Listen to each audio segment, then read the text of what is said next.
ఇక సిగ్గేమంటూ కొమ్మారెమ్మ ఊగాడింది.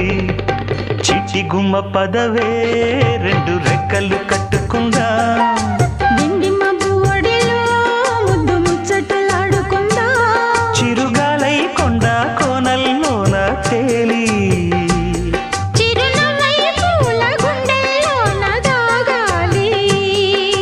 చిట్టి గుమ్మ పదవే రెండు రెక్కలు